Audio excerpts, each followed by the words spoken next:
on this Monday evening. With me tonight, we have another guest, but we have my co-hosts Peter Ellison.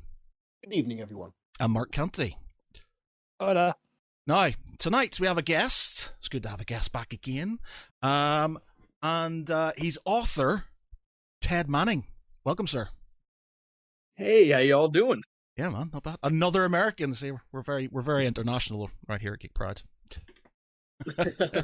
No relation to Peyton, as we discovered earlier. Unfortunately, not. Sadly. Yeah. Unfortunate. Okay, Ted. So, who are you? What do you do? Tell us a little bit about yourself.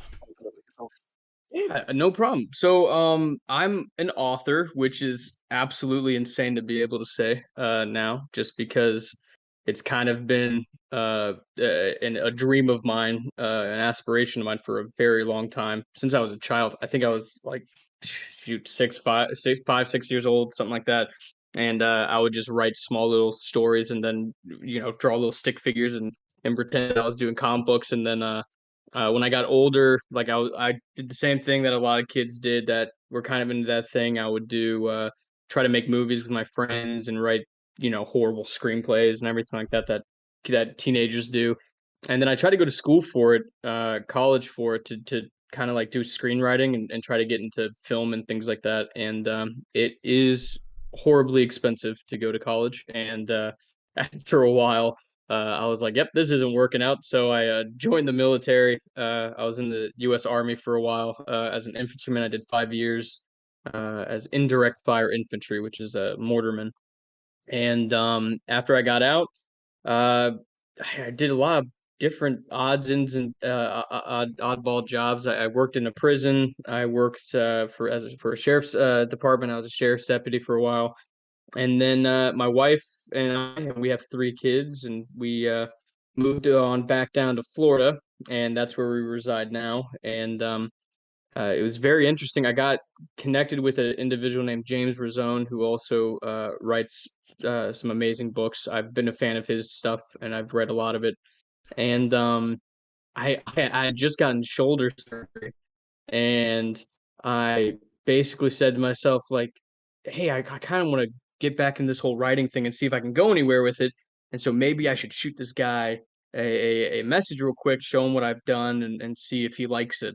And the medication from the shoulder surgery definitely helped with that thought process a little bit, because it gave me the courage to to do it.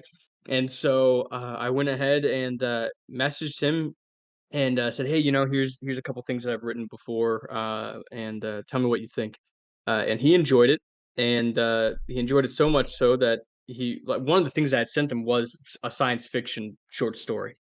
And he goes, well, I'm writing this new science fiction series, and it'd be awesome if you could, help write some of it with me. And so I think it was books 4 and 5, Into the Chaos and Into the Fire, of his series, where I helped write scenes. And the scenes that I had written in those was about these characters in a infantry company that I called Apollo Company. And I enjoyed writing those characters so much. And he was like, do you want to do your own series, your own spin-off series? It'll be based in the universe, but it'll be those characters, and you can, as long as you follow the timeline that we've created, you can do basically whatever you want with it. And yeah, I jumped at it, man. And now, geez, we're a day away from the first book coming out, and I'm been shaking, like, because this is crazy to me. Like I haven't published it before this, and I mean, I have my name on those 2 other books and everything, but this is the first one that I've written the entire thing. And yeah, it's insane that it's about to all come to fruition and tomorrow and release and everything. It's been one heck of a journey. It's been awesome. It's called Cherubim's Call. Yeah. It's called Cherubim's Call. It's the Apollo's Arrow series. And yeah, it's basically a play on words. So the main series that James writes is called the Rise of the Republic series, and I think the first book is called Into the Stars. And so it takes place in the same universe as that. by the time that we see Apollo Company in that main series, in the Rise of the Republic series, it like I said, it's in book 4 and 5. They're well deep into the war and everything like that. And so, what I wanted to do with Apollo's Arrow series is I wanted to take these characters I've created because by the time that we see them in the main series, they're already sergeants. They're older. They're more experienced. They're veterans. And I was like, I want to take these guys that they've gotten used to, and I want to go back all the way to the beginning. And so I take these characters, and I the first book there we get to see them in basic training, and then it progresses from there. But I really wanted to take these characters and bring them back to the basics, back to the beginning, where they're not these strong, confident characters that they are by the time that they showed up in the main series. I wanted to take them all the way back to when they were just starting out, young bucks, not really understanding the way of the world, and now they're getting thrust into this intersystem planetary war with the alien race. And so it's awesome. The reason why I called it Cherubim's Call was because the planet the planet itself is called New Eden in the first book, and cherubim, like a cherubim of angels, basically guard the gates of Eden within the Bible.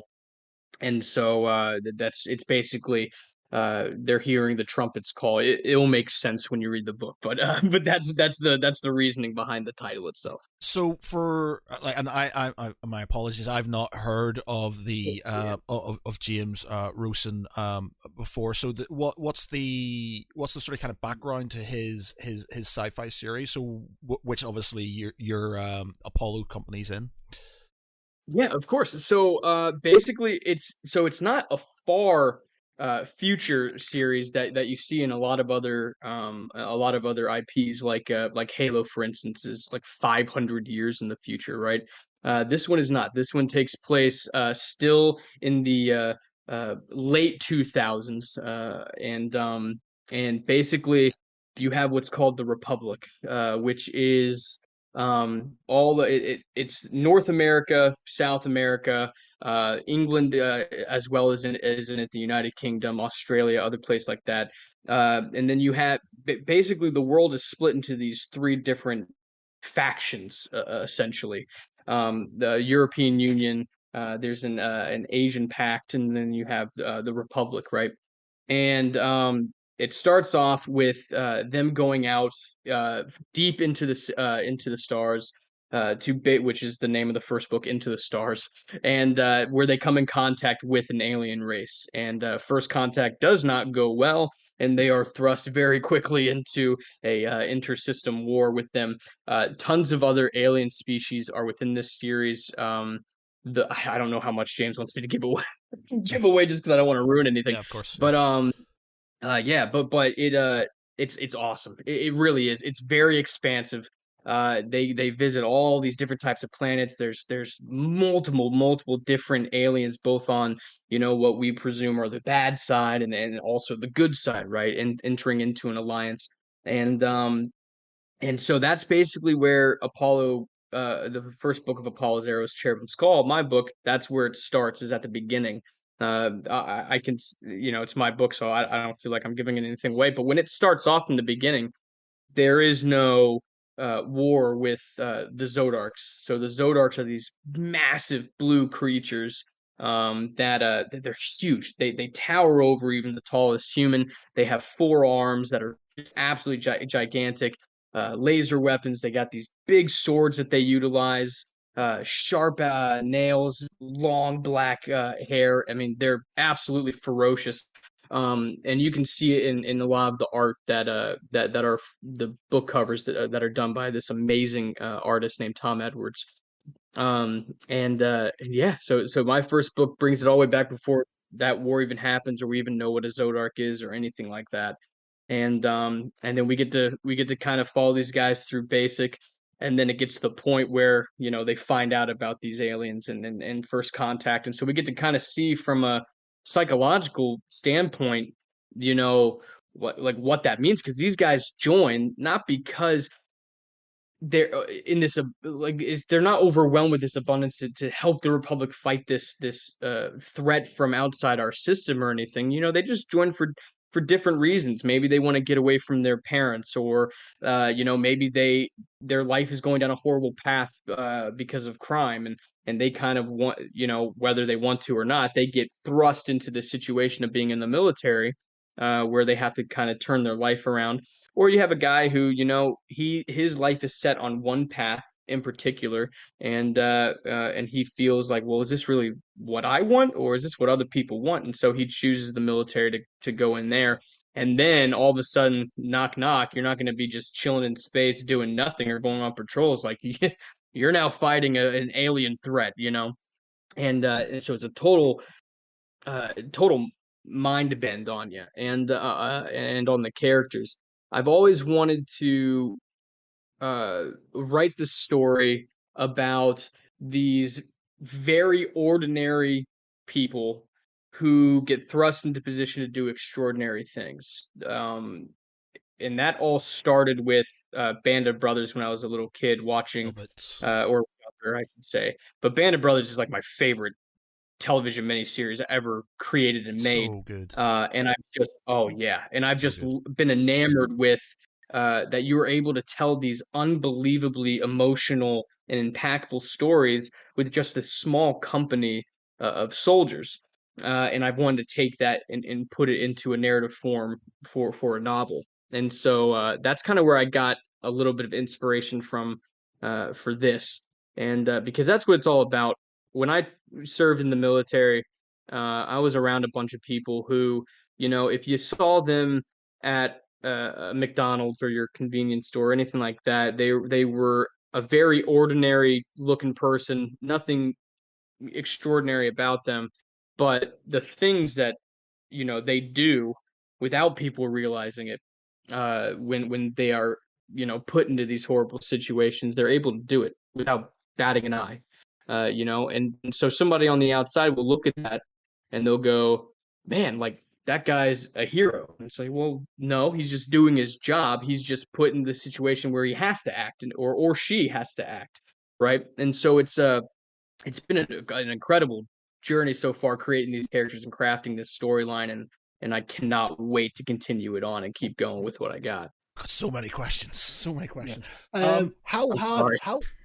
how hard has it been to kind of like take like an existing storyline and then kind of weave your own narrative into it? Yeah, that was something I was going to ask. So, do you have to have like a timeline or sort of certain things that you have to hit to sort of adhere to his sort of vision? Yeah, so it's actually almost, I don't want to say easier, because there are definitely certain parts of it that where it goes, oh man, like I got to get this absolutely correct. And I was able to talk to James and kind of say like, hey, let's come up with this very detailed timeline of everything that happens in your book from beginning to end, because since I'm going back to the beginning, I'm going to have to follow kind of the rules and the structure of that. But other than trying to keep it so we're not retconning anything, or stepping on anybody's toes with dates and things like that, for the most part, it's a pretty I can kind of just do what I want to do. And so we have these campaigns that go out through the main series: the New Eden campaign, the Intis campaign, the Alfheim campaign. Which those are just words that make no sense right now, but if you read the book, you'll understand it. But it's all these different campaigns that, you know, here's your start point, here's your middle point, here's your end point, here's how you get to those moments. Now I get to take that and I get to go, all right, what happens in between? Or what happens on this that maybe you're not seeing? Planets are huge, right? And so, you know, I have the pleasure to be able to take these campaigns that happen on these planets, where in his series you see everything happening on this side. Well, what's going on the other side? Well, I get to come up with all of that and do that. And so it's pretty nice to be able to kind of ebb and flow along with the narrative without really stepping on his toes too much, and then he'll make sure to tell me if I do. But I'm very fortunate to be able to excuse me. I'm very fortunate to be able to go ahead and kind of craft my own narrative within the overarching story, because when he writes that main series, he has to stay on pace with this grand scale and this grand scheme that he's writing, right? He has a beginning, he has an end, and he needs to get to that. Whereas I don't, because I'm not writing politicians. I'm not writing these larger than life characters that are going and meeting these other races and trying to form an alliance or any of this other stuff, right? It all comes down to I get to create this small little narrative tale in the wide, broader audience of what's going on. So people can read the main series and they can see, like, all right, well, I really want to know how this alliance ends up forming and how these two alien races come together to fight these alien races and everything like that. And you get that with the main series. But with mine, we're just focusing on Apollo Company and the different things that they do. So by the time that you get to book 4 or 5, right, in his series, you're already like 3 major campaigns deep. It's years and years and years later. Whereas with me, I get to take my time. So the first 3 books are basically surround around the New Eden campaign. Whereas by the third book in his series, he's already well past the Intis campaign and deep in there. And so I get basically carte blanche to just come up with whatever I want to in between, because it's very centralized with this one company of soldiers. So it's pretty nice. So, Okay. with regards to the science angle behind it, are you just assuming that's I don't know what technology wise and stuff, are we pretty far advanced because obviously there's we're into space, etc., or is it more sort of Yep. modern weapons with sort of maybe more of a sci-fi edge to them? Yeah, so every science fiction, like major science fiction IP that you really look at has this kind of catalyst, right?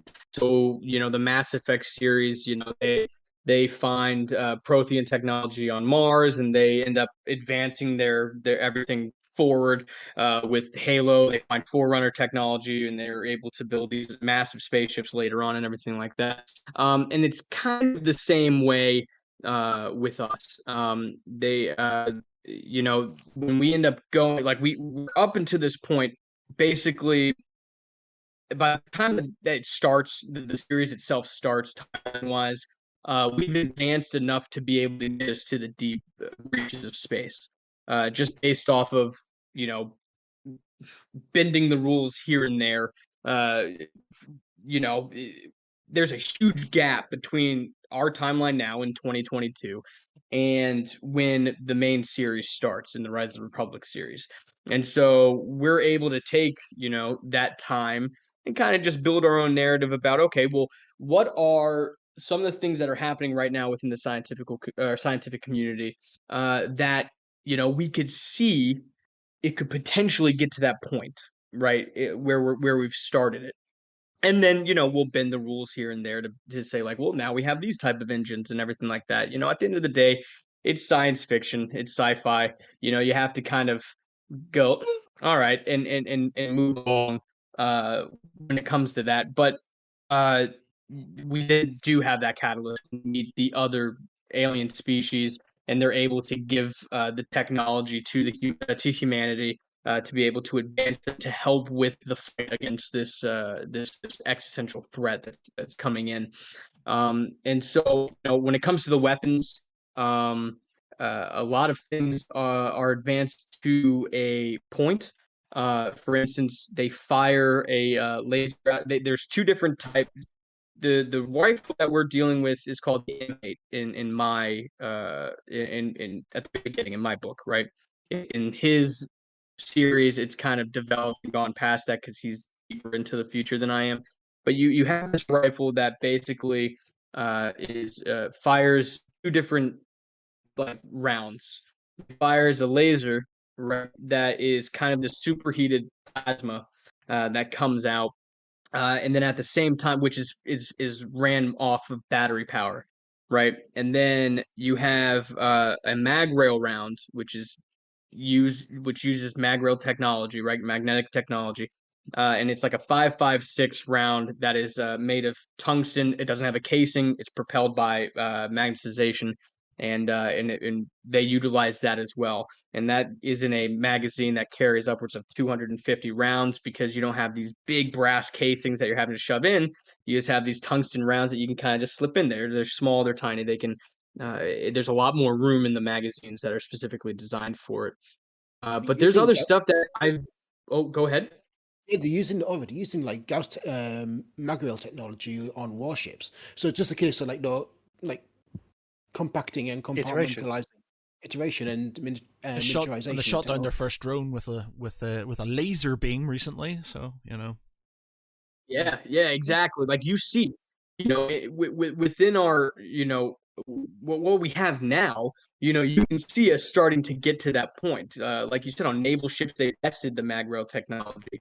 We're not far off, man. I truly believe that in my lifetime, at least, that we will be able to see certain practices that we deem science fiction right now implemented in the real world. At least by the time I'm dead. At least I hope. If not, man, humanity did not advance as far as I thought I thought it would. Well, you got to think, like, when it comes to sort of technology, it's like, we went from this, we had this sort of massive leap of sort of think about it, 50 years ago, 60 years ago, I don't we weren't even on the moon, and sort of electricity and things were, and computers were just about coming in, and then suddenly everything just went so quickly. You've got, even in the space of 10 years, the size of memory and stuff, like, I had my first computer when I was in university was sort of 2 gigs. My first internet was 14 kilobyte internet when I was a child. Now you can get now you can get one sort of one terabyte. 1 terabyte internet, and your computers come with a terabyte standard in memory, and it's just sort of everything's just advanced so quickly, so fast. I know. I mean, things, landlines to mobiles, to mobile data, satellite data. I mean, you think about it, these days, they deploy units from the armed forces with satellite phones that are only slightly bigger than mobile phones. And once upon a time, you'd either have to use a bloody great big backpack sort of radio, have a radio. No encryption, and hope that you had a good line of sight. Exactly. Or run wire. Exactly. Or run telephone wire, wouldn't you? Some poor bugger would have to go out there and run wire and hook it up at one into a handset. I know it's all. Well, there's an amusing story that I heard that, and there was one of the bases in Afghanistan, and the top brass had to basically tell the soldiers to stop using the jogging app around the base because it was logging. Yes. It was logging the perimeter of the base when they were running around it. So it's like the Taliban could see, oh, that's exactly where it is, and that's the layout of it, because they were running around this sort of like Yeah. That's a huge thing, like, nowadays, that people don't really and I definitely don't want to go off on a tangent about this, but like, that's what with the advancement of technology, especially when it comes to military and future war and everything, like, people just need to chill and understand that, like, technology is a wonderful, beautiful thing, but it can be exploited for the worst, heinous things in the world, and you don't even know that it's happening. They're currently in Ukraine. God bless what's happening over there and everything. Like, there are people who are posting TikTok videos or YouTube videos or stuff on Instagram or just social media in general, and then individuals can take that photo or that video and they can geotag exactly where it is, and they can geolocate exactly where it is. And if some dude on his computer, in wherever, can do that, then your enemy can do it too. And so, like, that's a major problem that we're definitely going to see in future wars, sadly, is that, technology is this big, amazing, beautiful thing, but man, it can be exploited for the worst things in the world. Is that something you is that something you sort of tied into your books, the fact that technology and its advancement can be what's the word, can be manipulated, Restored? Weaponized. Yeah, for sure. So in the first book itself, there's nothing to that point, but it's something that I've written into the storyline for my next book, as well as the third one. The thing with my series is that I'm able to get way more intimate with the different with the different stories. I'm not working on this wide global universal type of deal where they have to go all over the place and jump to different planets, very centralized to one location. And so I can tell these more intimate stories. Like the first book, Cherubim's Call, which comes out tomorrow, is It does basically, touch a little bit, doesn't it? There's a couple of points in there which kind of touch on the idea with the leaked video. So I've beta read Cherubim's Call. So okay. James asked me to do Okay. beta read for it, and I did some. So some of the feedback you had Cool. may have come back from me.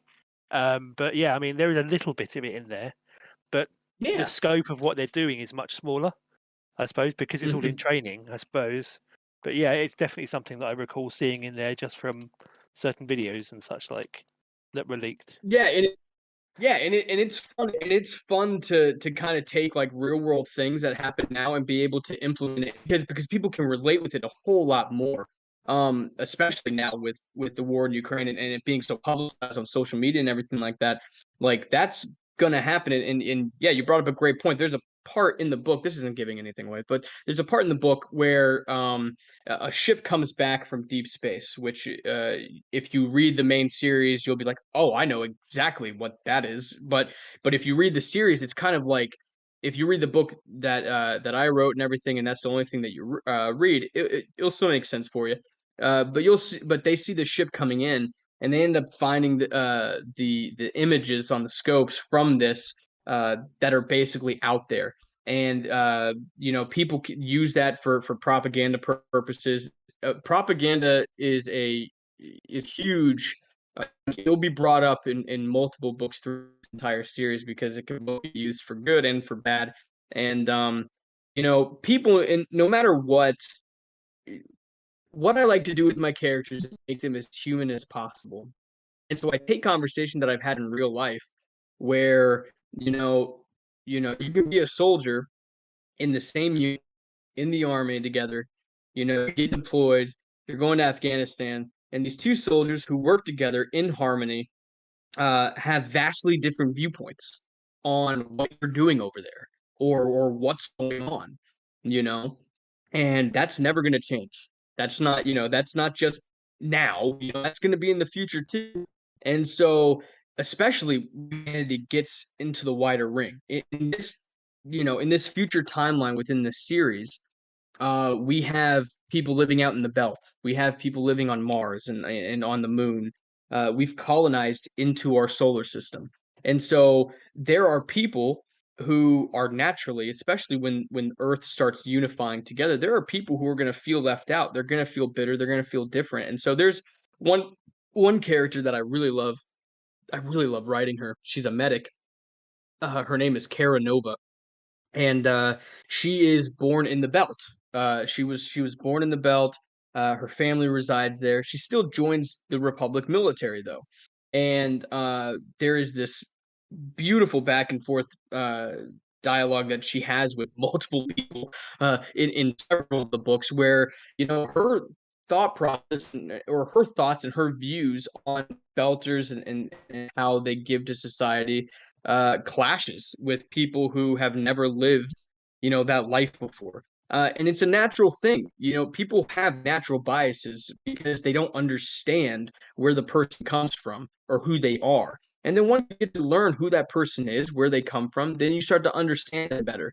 And I love these characters and being able to have these conversations that I feel that people nowadays need to have more of with individuals. It's very easy to see somebody from somewhere else, from a different walk of life, or whatever it be, race, gender, religion, anything that is different from who you are as a person somebody else has. And it's very easy to take that person just right off. But if you truly sit down and you talk to that person, doesn't matter, where your background is or where you're from or anything like that. Like you can find common ground with that individual, and you can have a relationship with that individual and a friendship with that individual despite not agreeing on everything. We're humans. It's going to happen. But, a lot of people just need to be able to take the time to sit back and kind of just have a discussion with one another and know where they come from. It's very pertinent for modern society today, isn't it? Though, Yeah. sort of there's very polarized views on the world, and it's quite hard sometimes to find that common ground. To be honest, the war in Ukraine,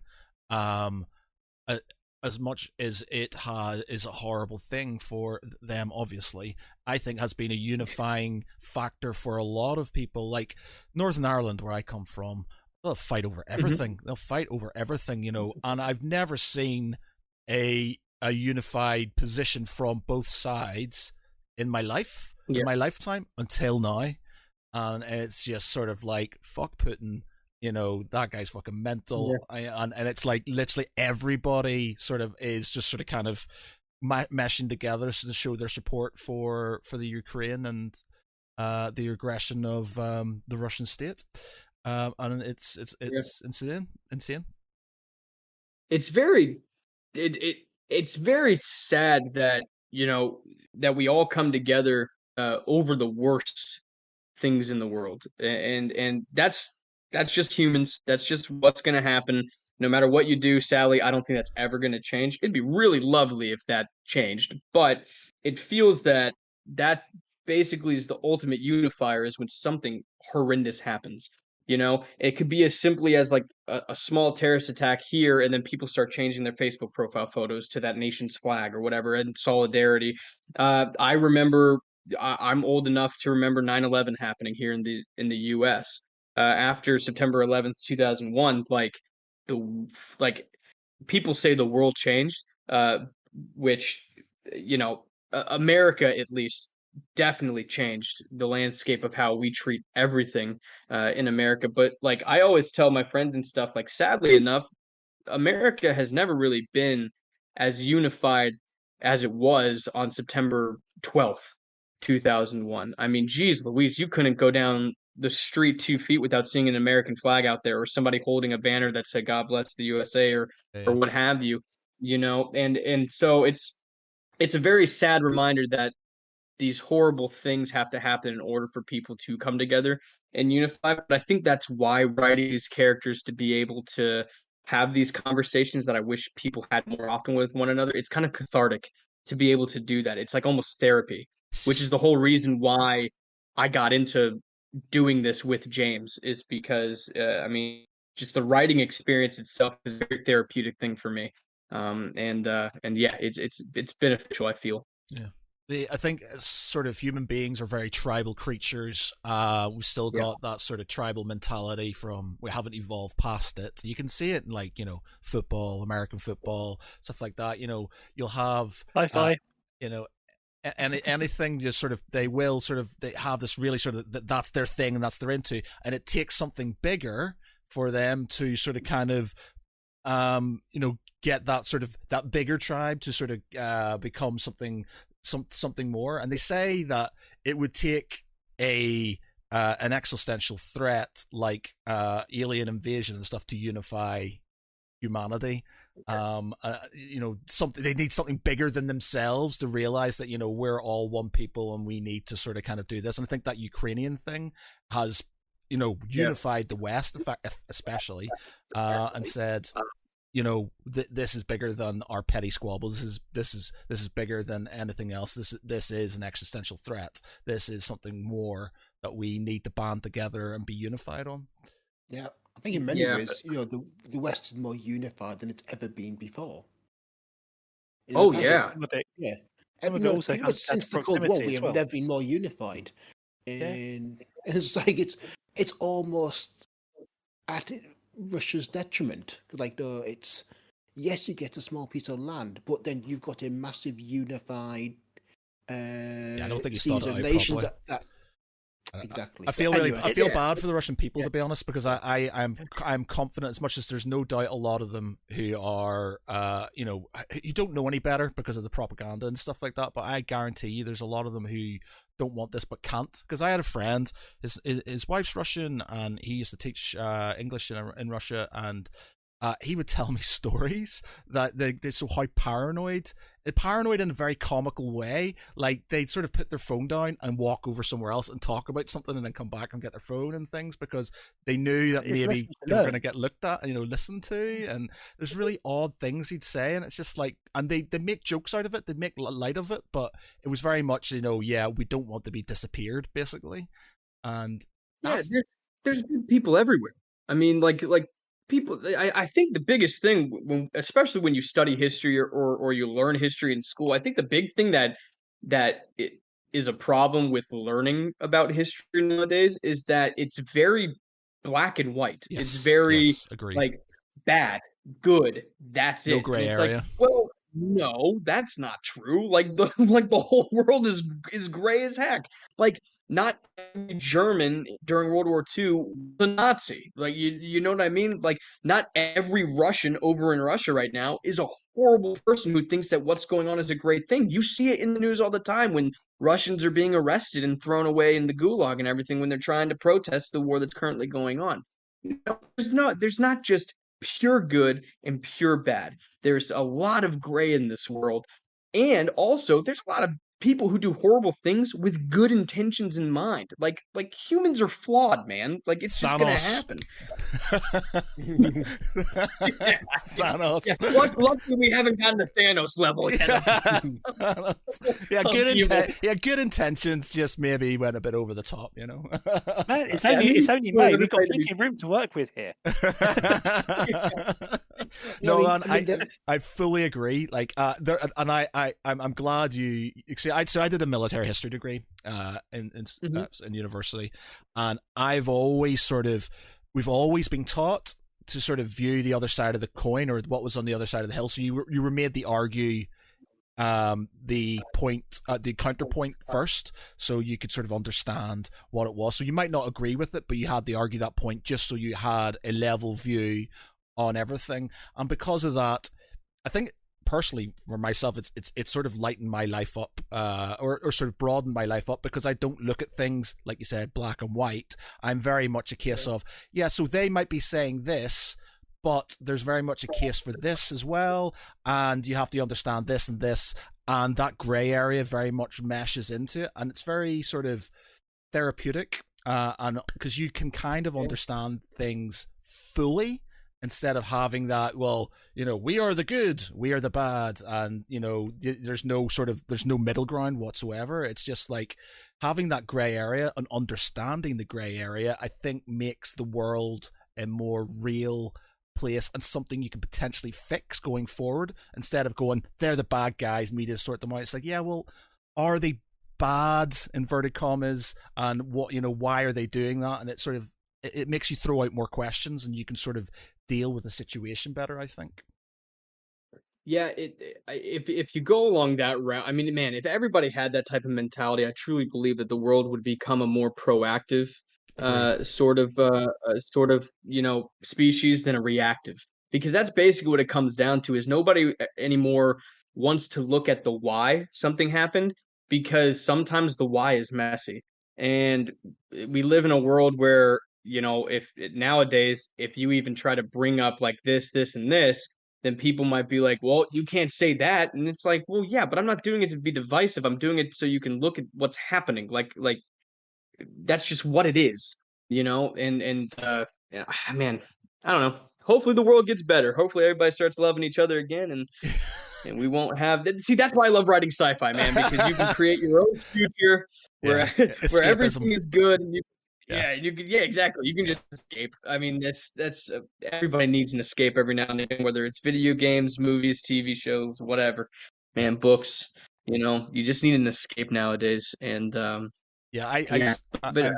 very much sort of, I quite like doing the sort of, because we do a Dungeons and Dragons game, myself, Pete, Mark, and a few others. We do a D&D game every Thursday, and awesome. It's just good to sort of, one, because they're writing their own stories as we go along, but it's just good to have that escape and to create that world and something that's completely out there. And there is gray areas to it, but then there's a lot of heart, and there's a lot of sort of good as well, and it's sort of quite heartwarming in parts and stuff. People do bad things for good reasons, and it's I like that. It's having that sort of it's obviously not on the same level as yourself writing a book, but it's sort of having that output where you can sort of kind of create something to get you away from the darkness that surrounds you in the real world as it is. Yeah, Well, I mean, I think like. Oh no, go ahead. No, I was going to say, like, that's one of the reasons why I play my character Draken the way he does. Like, he's a big, burly, dragonborn barbarian, very low intelligence, shall we say. And because I'm a freelance journalist, I work in cybersecurity, technology, and science, where it's very calculating, very precise, very kind of incisive. Sometimes you just want to swing an axe. Yeah, and he does, and he gets everybody into a lot of trouble on a regular basis. Well, that's the I just damn the conscience and hit it with an axe, and it's just a release and a kind of mental relaxation. That's awesome. That's the best. That's I love. So I love playing D&D. I love playing D20 games. One of my favorite D20 games that I found like a long time ago, and they just ended up doing a Kickstarter for it again. And I got the thing was Twilight 2000. It's a modern. Pete's okay. Pete's I saw the reactions. Yeah, Pete just did a review for that. Yeah. Yeah, Yep. That's really, brilliant. really good Yes, dude. Yes.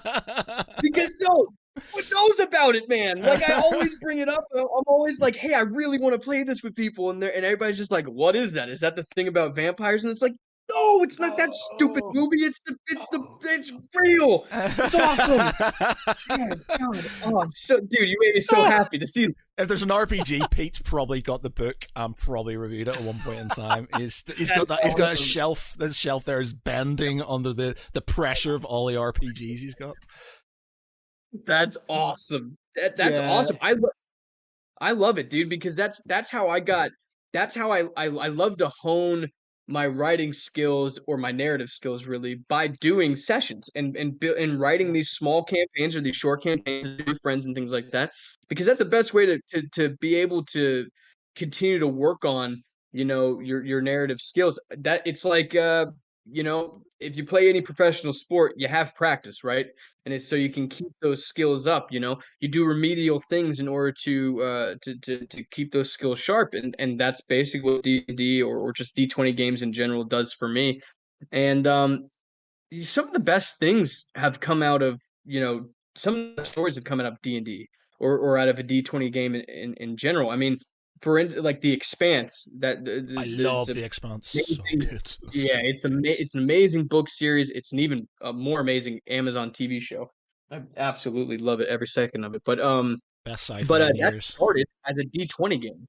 Yeah, like the two authors created this universe and created like a homebrew system, and then they're like, hey, let's write a book out of these missions that we've done. It would be really cool. And then obviously it became this huge thing. But the silliest of things start sometimes just on a whim, and then they become absolutely massive, which I'm not saying that's at all what my series or what my book's gonna do. I really hope that'd be awesome. that'd be so cool. But for now, it's my little escape, and I hope that people will read it and will thoroughly enjoy it. Lance, you said you got to beta read it? Yeah, I did a beta read about 3-4 weeks back. Oh, that's awesome. How did you enjoy it? Was it good? I enjoyed it overall. There was a couple of things I picked up that I thought may need to do with how the ending kicked through, that I thought that I fed back. But as a general rule, it's it paces well, the people come across well, and it feels involving. And cool. Lance's Mark's a D&D character, by the way. So yeah. Our handles on here are to do with our. Yeah, because we do D&D on Discord, so it's just I got you. That's his D&D character. I've been called worse things. Yeah, no, my D&D character is a Warforged. Yeah. So yeah, I went with something moderately weapon related for him, because he's supposed to have been a bodyguard that was kind of discarded. Oh, I love it. That's awesome. That's awesome. Yeah, that's I've been sweating bullets because like I said, the book comes out tomorrow. Yep. And I've been sweating bullets about it because it's the first real foray for me. You know what I mean? Like I get no, nothing against James or anything, but like I can look at reviews on those other books and I can be like, okay, these are things that I can change. Oh, maybe that wasn't about me or or what I wrote. I don't know, but this one, it's like, nope. Every review that comes through, man, it is You. all on me, and I am. So Uh, it's nerve wracking. oh, Yeah. so you have you had any sort of pre-release reviews or anything back? Yeah, so we have a reader group. We have a couple of groups on Facebook that look through those things or get kind of advanced copies and are able to read about it and read the actual copy itself before it goes live on Amazon. And they get the opportunity to kind of give me feedback and anything like I I don't care if it's I don't know why or how I'm built this way, but I don't care if it's like the most harshest criticism humanly possible. Like let me know because my number one thing that I want to do is just make the reader happy and make the people who are reading the book happy. Like I'm not so full of myself that I think that I'm 100% right about everything that I write because it's my creation and it's my no, dude. Like overall, I want people who read the book to really connect and feel like they are a part of the story itself. And if some of the things that happen do not come off correctly or turn people off or they don't like it, like please let me know so I can fix it for later on, so I can actually make an enjoyable experience from you later, So or for you later. And there's so, obviously yeah, there's obviously a line because you can't please everybody all the time and stuff. So you have to it's basically the majority of the people. I think people you maybe respect and you go if they're happy with it, then that's all that matters, really, isn't yeah, it? yeah. Yeah, I mean, There's it's something. Oh, I'm sorry. Just real quick. Like one of the things is like all I ask though is that if people watching this and people who listen to the podcast stuff, if you read the book and you leave a review, I don't care if it's as brutal as humanly possible. Like, tell me why though. The worst thing that I hate is when someone makes a review, like a 2-star or 3-star review or what have you, right? And then all they say on there is like, "This was not enjoyable at all," and then that's it. And Yeah, it's yeah. like, well, it's like, dang, dude, like what wasn't enjoyable? Because then maybe I can actually change what you need. But like you said, some people are just not gonna like things, and you're not gonna be able to please everybody. I fully understand that. But man, I'd like to please a lot of people. So so I know that so I mean, if people want I'm very the to, same. yeah, I'm very much the same, man. Like I've not written the book, but my band, which again we haven't done anything in ages, but we had an album out, and like when the reviews were coming in and stuff, I was just sort of like you said, sweating bullets just to see if people liked the album and things. And it's like we were getting really good reviews from most sort of countries and stuff. America, like the UK, Netherlands, loved us. And then we started getting really brutally bad ones from Germany. And I was like, oh my God, what the fuck's going on here? And it was just like, I didn't know how to take it. I was just like, well, everybody else seems to like us. Why don't the Germans like us? And I was just couldn't understand why they didn't like my music. And it was really annoying me. Despite the majority of the reviews being good, it was annoying me that Germany didn't like our review, or didn't like my album. And I was like, why? Why? I don't understand. But it yeah, reminds me of it's it frustrating. reminds me of a review I saw once that someone did on Amazon. They gave this book 1 star, and they said, "I don't know, I didn't really enjoy it. It felt like the author was just making it up as they went along." It's like you do understand what fiction is about, right? Dude? Hashtag fiction. It's like, Oh man. congrats, you just explained what a Yeah. fiction novel is. I must admit, I do fair bit of freelance writing in journalism, and I've learned very quickly ignore most of the reviews for the reason Yeah. you stated, as in like, no, I did not enjoy it. Well, so what? I mean, Yeah. in some ways, you have to write for yourself. Don't write for pleasing everyone else. Please yourself first, and that way you make it true. Yeah, We try to. people just need to kind of understand and realize that like, it's okay if you don't like the product that was, put out, or it's okay if you like the direction that it's going. If you have feedback, please give me feedback. But also like I, it's very easy to be mean and just rude and cruel to people over the internet because you're not face to face with them and it's anonymous, right? And so, like, people, I think if I had a message for anybody who reviews books, like, people need to understand that it might not be your cup of tea, or you might not like it, but the person who wrote the book, like, this is a passion. Like, this is their baby. They really care about this. And so if you're going to be very brutally honest about things that you like or don't like about it, then please let them know why, so they can Constructively. then fix that, or maybe make them a better author, or at least so they understand where you're coming from, as opposed to just like, this sucks, and then that's it. Because it's just like, well, cool, that did a lot for my confidence. I Yeah. appreciate that feedback. Yeah. There's a guy. So when my first one of the first articles I wrote for Geek Pride many moons ago, was like I think it was like some history piece I did, and I loved history. I hadn't done a lot of writing because I'm dyslexic and I had a few problems and stuff, so I thought I'd give it a go. And I wrote this article, and it got ripped to shreds because, grammatically wrong. There was things it didn't flow very well, and it got ripped to shreds by people. But a lot of them just took the piss, and there was no constructive criticism on it whatsoever, or nobody was willing to sort of kind of tell me how I could get better. Bar this one guy called Chris Roper. Now, he's been on the podcast. He's a fellow author. He's written a load of short stories.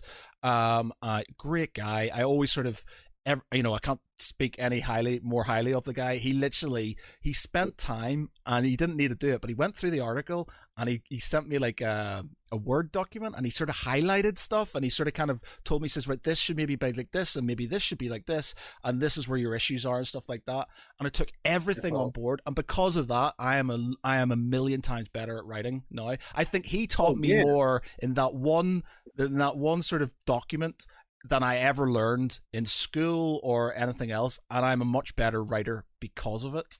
And it was all down to constructive criticism and being constructive with their views. And I'm very mindful. Like, I'm doing a review of a game at the minute, and it's not bad, but it's not great. And I'm trying to sort of, instead of kind of going, this is, I'm not enjoying it, and being sort of completely harsh with it, I'm trying to sort of so I enjoy this. This needs to be better. You should do this maybe. But all in all, it's not a bad game. Just make sure this happens. So I'm not being an asshole about it, because I've been there. I understand what it's like to just be ripped to shreds for nothing. Like one of the first magazine reviews we got for my band, a thing called Rock Sound, and this guy, it was like our first EP. We did it in our bedroom.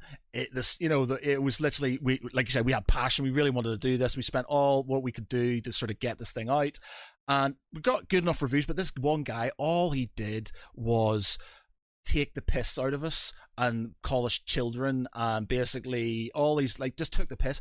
And I was so annoyed that I went on this big sort of internet campaign to sort of complain about this guy's review, because I said, I don't mind if you didn't like the music. It's fine. A lot of people might not like the stuff. I don't mind that, you didn't like this, or maybe you didn't like the way the structures, but you got to be constructive about it. And you said nothing about the music itself. All you did was say we didn't spend enough money on production and the blah blah blah. And it's just like, it was just completely harsh. And he retracted it. He said, I'm sorry, you're right, and he retracted it. So I was just like, cool. Win. Yeah, that's awesome. Yeah, people need to understand that, like, this is people's passions that you're messing with.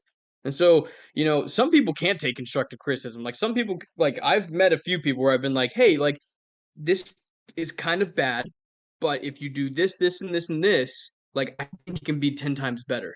And they'll just be, you don't know what you're talking about. And it's like, oh, okay, cool. Like, have a good day. But, like, yeah, man, you gotta pick and choose, what you say, and always remember at the end of the day that, like, this is somebody's passion. Like, they're not just doing this for fun. Like, I 100% into writing because I was like, oh, this is gonna be awesome. I've always do this. This is gonna be great. If you love what you're doing, you're never working a day in your life. Fuck that. It is hard, dude. Like, this is hard. Like, it's great. It's fun. I love doing it. But man, oh man, it is more than just writing, sending it away, and being done. Is it? I spent more time, I think, editing it than I did writing it. Like, it's insane, and I've been very fortunate with James and Frontline Publishing. They all have given me this amazing editor who goes through everything and maps everything out. And what it was, even when we went through the first initial couple edits and everything, and it was like, oh man, I think this is like it. This is the final product. Even after that, like we were able to go back and re-edit it again and like make it way better. And yeah, it's just it's crazy because you don't even think about it as you're writing it, and then you see everything later on, and they'll be like, hey, think about this, this, and this, and it's like, oh, okay, that really opens up everything. And yeah, it's just I'm very fortunate for where I've ended up with Frontline and everything like that, and kind of getting this opportunity, yeah, I will never squander it. It's been fantastic. It's obviously hard work, but it is the fact that there is a historical Bible behind it, or at least some sort of like roadmap in certain ways, sort of about sort of obviously races and things that are going on. Does that make it slightly easier for you because you don't have to worry about the sort of kind of the minutia of the sort of the broader sort of kind of thing? Does that sort of help out?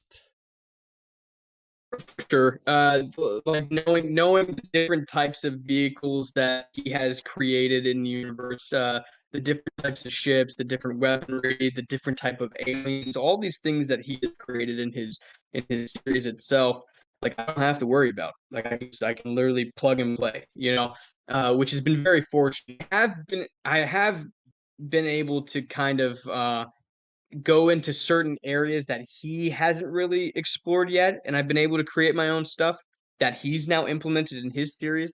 Like one of the characters that I write in this first book and everything is Oliver Moore. He's from the UK. He joined the Republic military and he's a medic. He's a combat medic. And it's been awesome writing this character because I'm learning a whole lot of stuff. All of my research for that role, because I was an infantryman, I wasn't a combat medic, was I got a hold of my old combat medic who was in my unit back when I was in the Army, and I asked him, like, if I had a question, like, for instance, there's a scene where I wrote where a character was shot, and I told him the situation, exactly where the person was hit, what type of weapon it was, what type of damage he has to his body, and I said, now, how would you do that?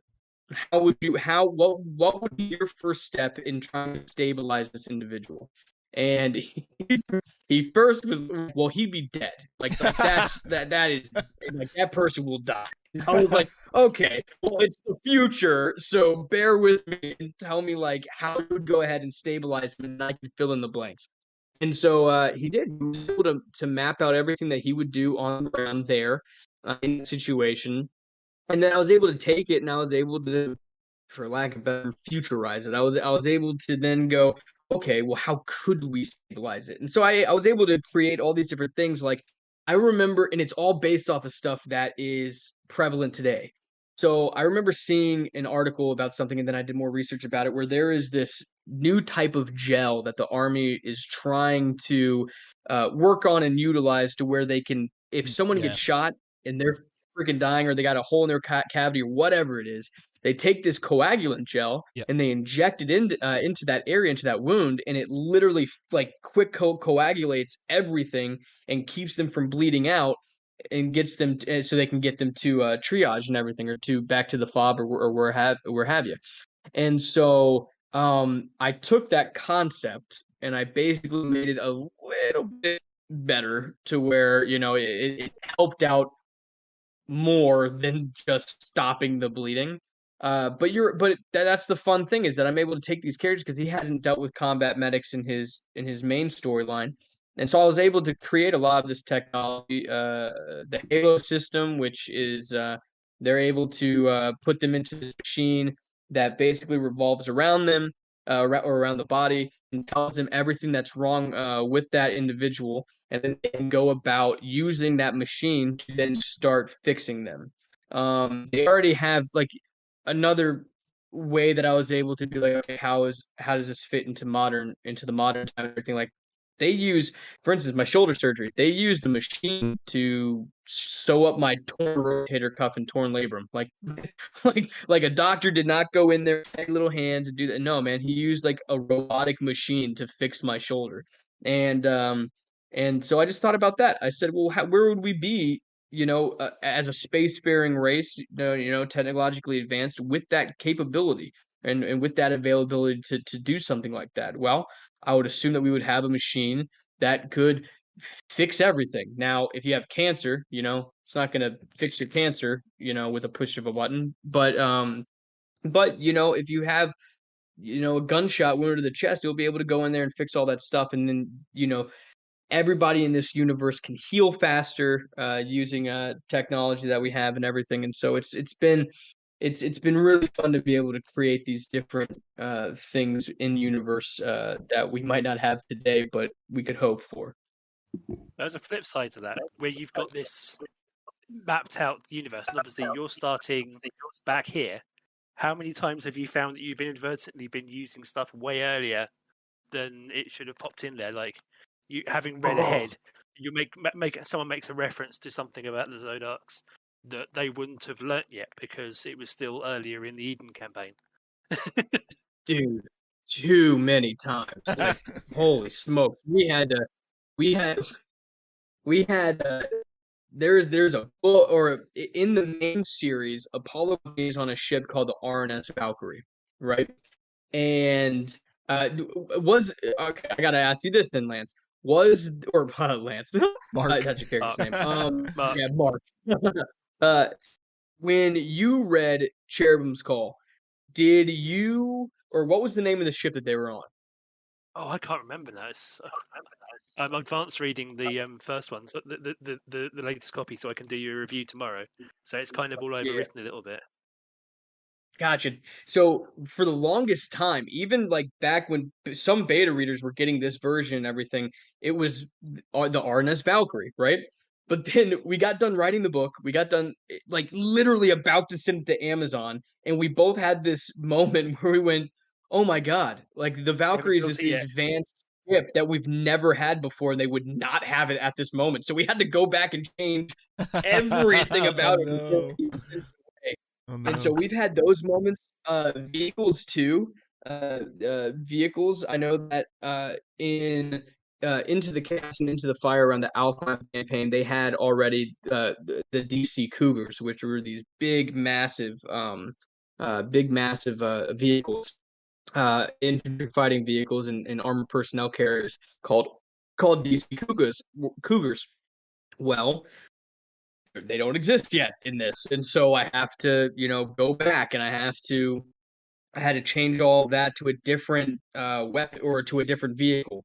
And so when we were able to do that, then we were able to kind of get underway. But yeah, that happens all the time, man. That happens all the time where we'll have to go back and fix something, or else we're about to retcon everything.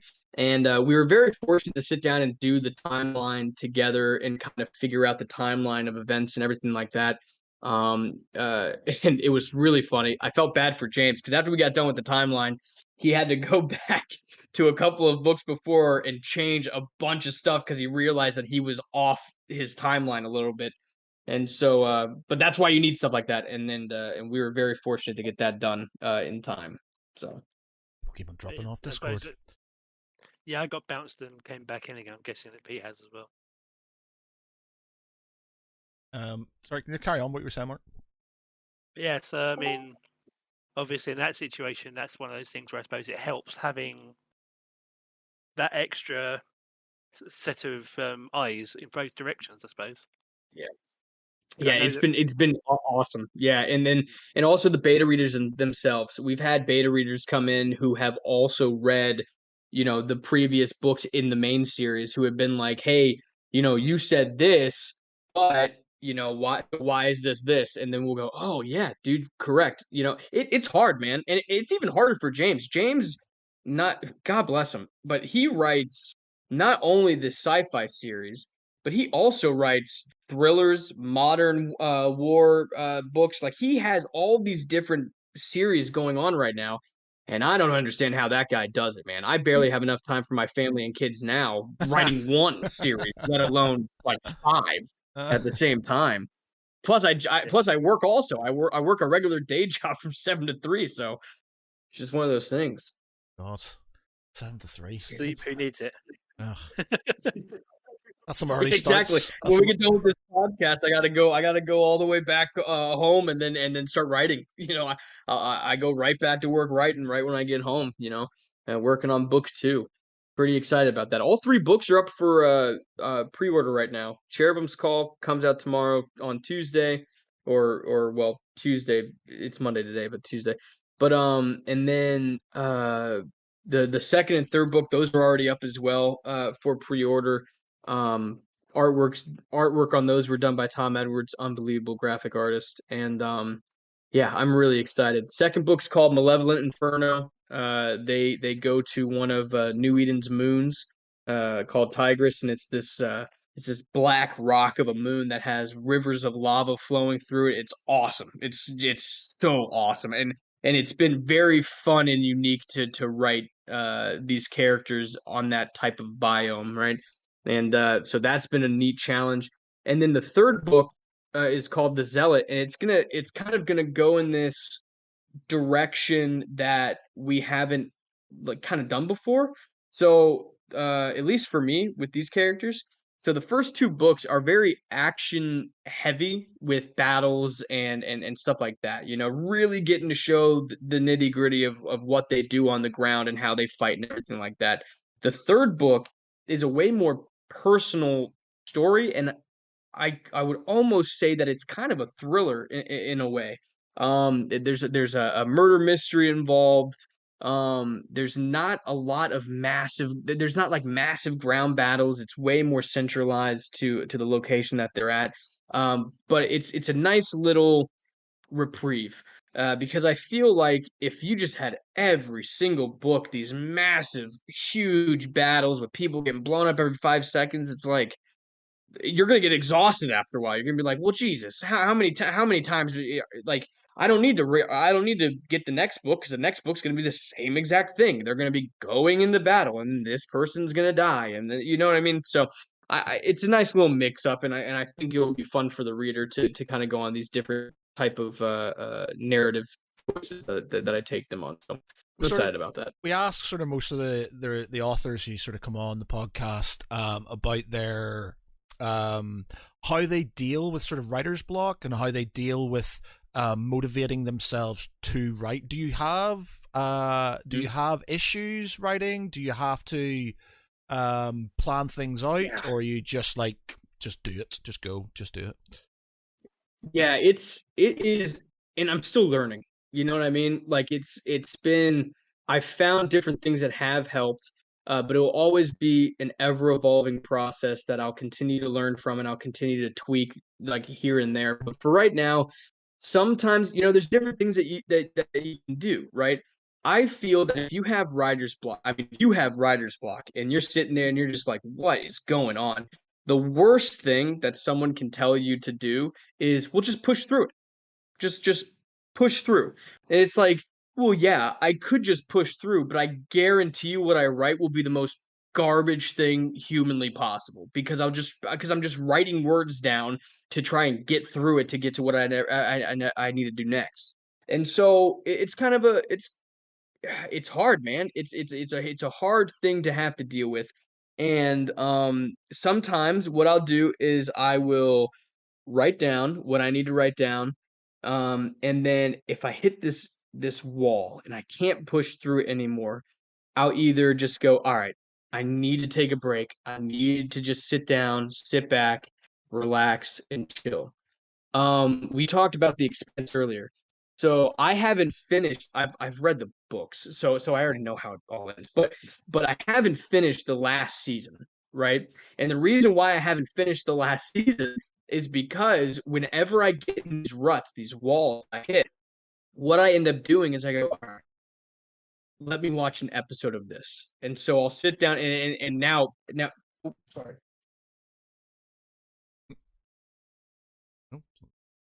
Sorry about that. That's right. Is so the big thing is that whenever I start getting this writer's block, I'll sit down and I'll watch an episode of The Expanse, and I'll see if that gets the creative juices flowing. Because I write sci-fi, right? I write sci-fi.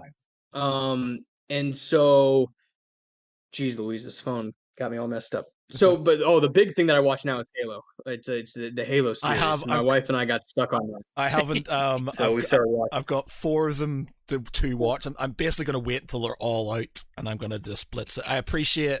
I'm a massive Halo fanboy, so I can't. I understand it's not like the games, so I'm going to have to take some of it sort of on the chin. But my brother seems to quite like it, so I'm just going to wait until all of them are out, and then I'll watch them.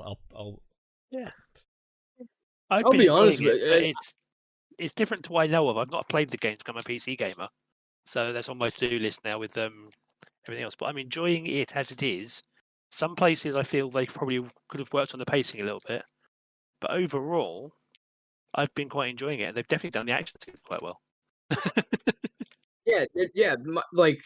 I've been playing Halo and reading all the Halo. I've read all the Halo books. I've played all of the games since it first came out in 2001. Like I'm with you, man. I'm all in on Halo. I'm a huge Halo fanboy.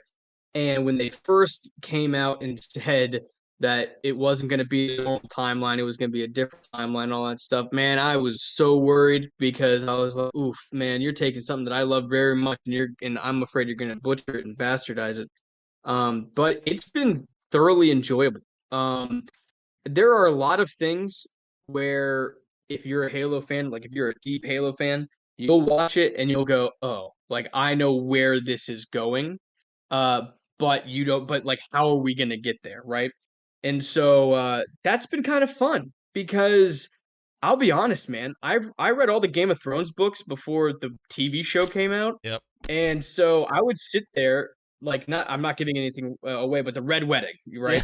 Like I sat there knowing exactly what was about to happen. And so it was hilarious to see my wife react to it and freak out and everything. But emotionally, I was like, I know what's going to happen. Like, I know what the end game is. And to be quite honest with you, I wasn't sitting there going like, that was awesome. I sat there and I was like, that was very well done. But I knew what was happening.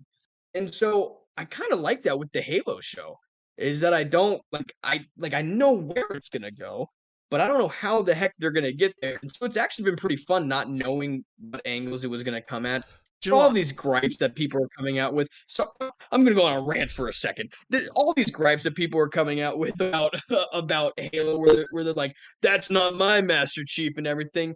Listen up, people. Read the books, dude, because Master Chief in the video games, yes, is a man of very small words. He doesn't have that much emotion or anything like that. But if you read the books, John 117 is an absolute savage who loses his mind often, where he yells at people and screams at people and tries to kill people with his bare hands. Like everybody goes, oh, well, he only killed the ODSTs when he was younger and he didn't really touch.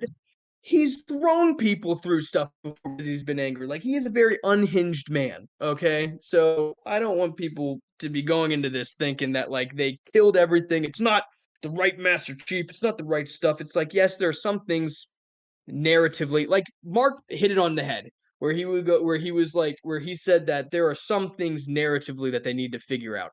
I agree. If they found the authors, or the authors, if they found the screenwriters who wrote a few of the storylines and just kind of got rid of them and got somebody else, I'd be very happy, because there are some characters in that show that I just do not care about at all in any way, shape, or form. And it's very frustrating to say that, but it's just like, I don't. Who are you? Get out of my face.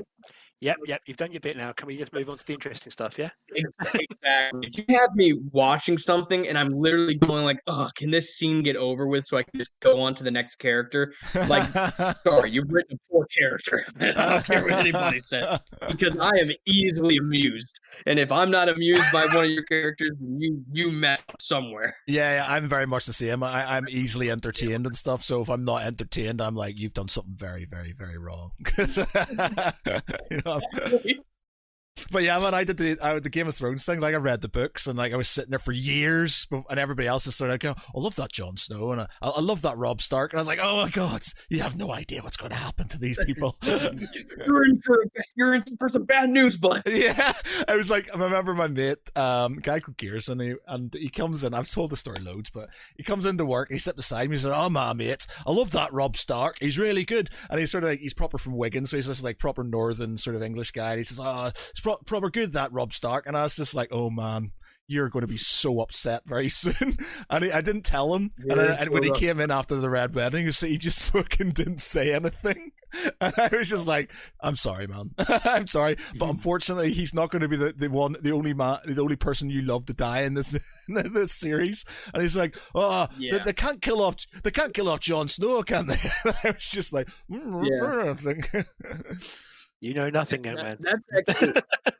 That's actually a really good segue for something with the book series, is that the characters and dealing with death, right? So in Game of Thrones, it was the same, and I loved that he did it in Game of Thrones, where like nobody was safe, no main character in any way, shape, or form was safe, because that's real life. Yep.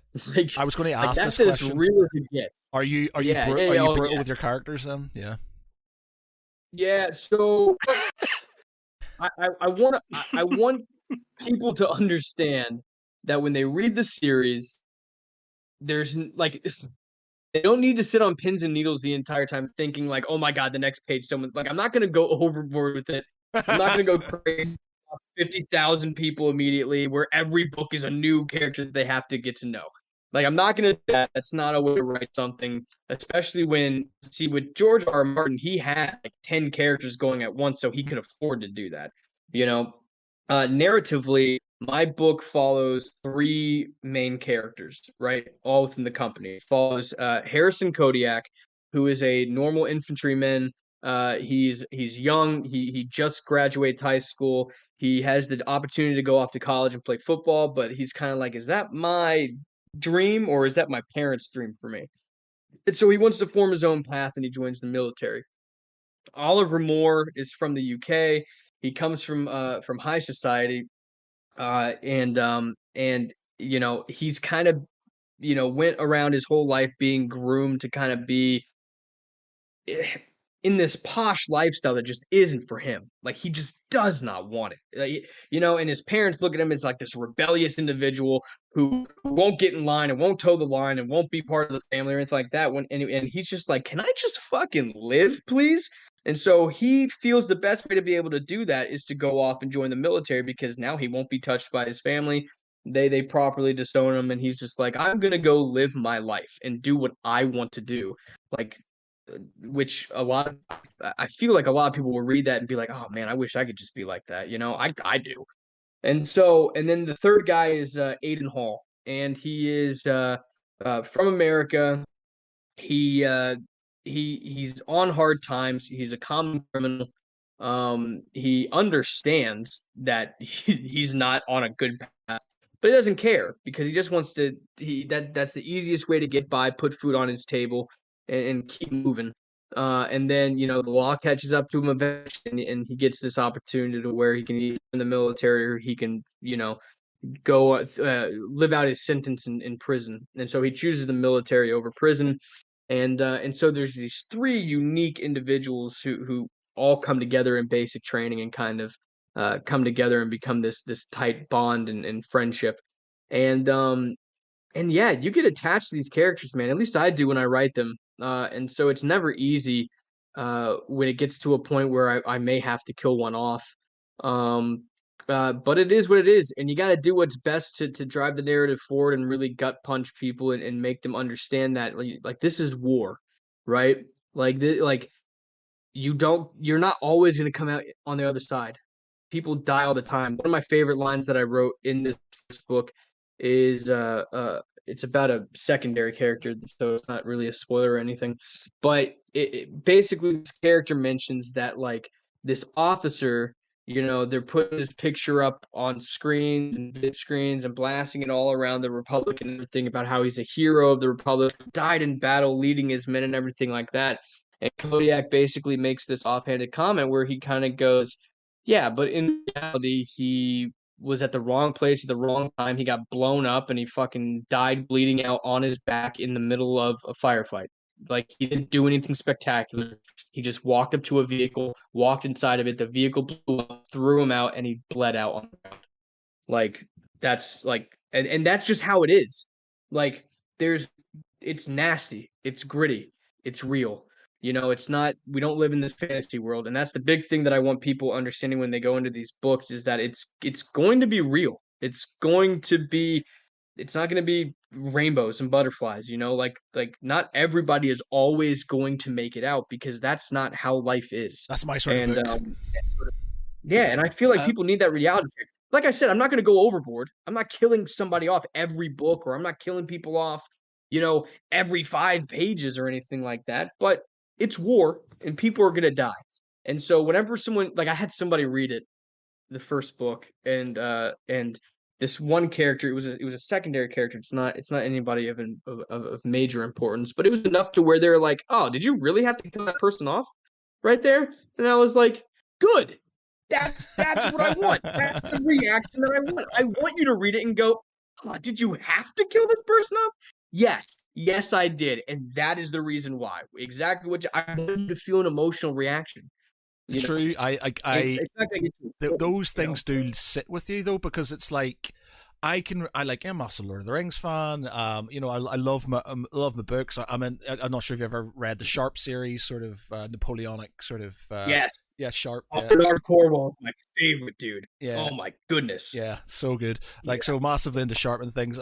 But my most vivid memory of reading a book was the Red Wedding scene in Game of not Game of Thrones. Was it in Storm of Swords? With Red Wedding, was it in the third book, second book, third book? It was the third book. It was. Oh man, what was it? Clash of Kings. That was second one, yeah. Or was it Feast of Crows? Yeah. Anyway, so I was reading the book, and my sister and my dad had read it already, and it's so vivid. Like and I just sort of, and they're sitting there watching me reading this book, knowing I'm getting to this position in the thing. And I just remember sitting there. I was in Egypt at the time. I was on holiday. I was lying underneath the sunrise reading this thing, and just sort of like slowly going, no. And this like, no.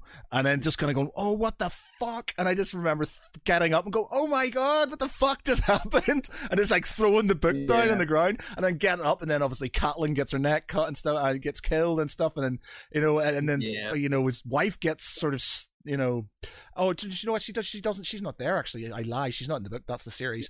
But yeah, so it's his mother and him, and then obviously the wolf. And I'm a massive dog lover, so Grey Wind gets killed and head stuck on a pike, dude. And I'm just like, what the fuck is this? But I remember it so vividly. Like I remember the faces of my brother, my sister, and my dad. I remember, just being there when I was doing it. It was just because somebody I loved, a character I loved, was dead, and I was just like, fuck my life, can't believe it. And that's a slow burn scene. Yeah, big time. And it's good. And from that point, I think it sort of made me feel like I kind of like, as much as it's uncomfortable, I like my literature to be uncomfortable, and it's the same when I'm reading history and stuff. I kind of like reading things which go against what I've been taught, because I like that uncomfortable truth, and I kind of like that uncomfortable sort of when you're reading fiction, you like a character and you've got that sort of, oh no, something's going to happen to them. And as much as you're just like hoping it doesn't, part of you's kind of going, but if it does, that'll be fucking awesome. That'll be so good. So yeah, I like that sort of thing. So yeah. I saw a meme somewhere that would probably appeal to both of you, which was what sort of a psychopath can finish a perfectly good book and just carry on and start another one as if they haven't just had their heart ripped out, thrown on the floor, and stomped all over by a herd of elephants. Do you have you read any of the First Law trilogy by Joe Abercrombie, or any of his Joe Abercrombie stuff? Right. So I got put onto this by my boss. There's the First Law trilogy. There's 3 standalone books, and then there's the new trilogy, which I'm starting at this moment in time, which I haven't sort of finished. But he is so, like, he has these characters that you follow, but there's certain things he does things that you just don't expect him. Like, people you expect to be the good guys are not good guys, or there's lots of darkness to them, and there's lots of sort of edge to them and stuff. And he does this thing where you're just like, you don't know how to sort of take people, and because they're really real, they're just sort of like, they're humans, and it's just, it's a great way to read things, because it's fantasy, and it's like the people you think were going to be the good guys aren't, and the guys who are the bad guys aren't so bad, and there's a bit of a grey edge to it all, and it's just like there's things happening, you're just like, holy shit, the fuck, I didn't expect that to happen, and I love it. I love that sort of thing. I love realism, even when it's in sort of fantasy and stuff, because you read your books when you're growing up, and you can't. The hero does the hero thing, and he survives, and that's great. They're all great, but having characters who just sort of get turn out to be shitheads, or turn out to be killed and stuff. You're just like, yeah, I love that. Love it. I hate mustache twirling villains. Oh, like yeah. one-dimensional, man. One-dimensional villains where you see them and you go, oh yeah, that guy's just a pure evil schmuck, and it's like, well, there's nothing else there. But if you take a guy who is, at his core, not a good person, but if you give him human qualities, you can still make him Relatable. write him to the point, or her to the point where people kind of go like, I don't know about this person. Like, should I hate this person? I understand where they're coming. Like, if you can understand where a villain is coming from and kind of like empathize with that person, like at the end of the day, it's like, okay, that person's still evil, but I understand why. Yeah. That's the biggest thing for me. Black Library are very good at doing it for the 40k. The 40k. I mean, I'm not sure if you're into your 40k and stuff, but like Warhammer 40k, the Black Library books, so the Horus Heresy series, which is like 56 books, and they're on the Siege of Terror ones, which are on book. There's 10 of them. I think we're on book 6 or something at the minute, but they're so good at building the gray area, and so that you've basically got the like for those who aren't into 40k or what is 30k for the Horus Heresy stuff, you've got 20 legions, 2 who sort of disappear and you don't know what's happened to them. Then you've got 8 bad inverted commas chaos ones, and then you've got 8 sort of good ones. So you've got traitor legions, and you've got the loyal legions and stuff. But the traitor legions all have these really sort of like tragic stories behind why they turn traitor and stuff. So you've got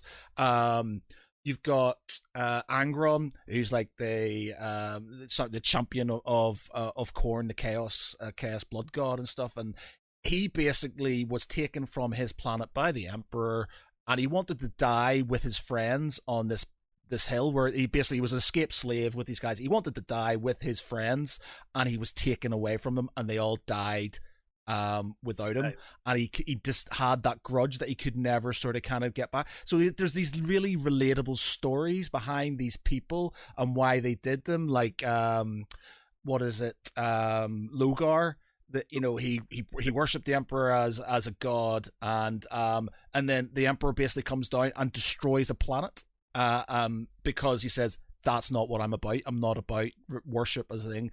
And that sort of fucked his head up, and he went towards the Chaos Gods. And there's all these sort of kind of very relatable reasons why these guys turned traitor, and it makes them so much better. You don't have just evil guys. You have guys with axes to grind, and just sort of like, you know what? Maybe they're right in a certain way. Maybe. So that grey area is so good. One of the best relatable villains I found was Ed Harris in the Nicolas Cage film The Rock. Yes. Yeah. Yes. Because he took a lot of people hostage for a very valid reason, recognizing fallen soldiers that had been died in deniable operation, but their relatives had been denied, reparations. And you've been watching that and thinking, yes. So you kind of went, well, who is the villain here? Is it Ed Harris? Is it? Then we just know it's Womack. It's the government.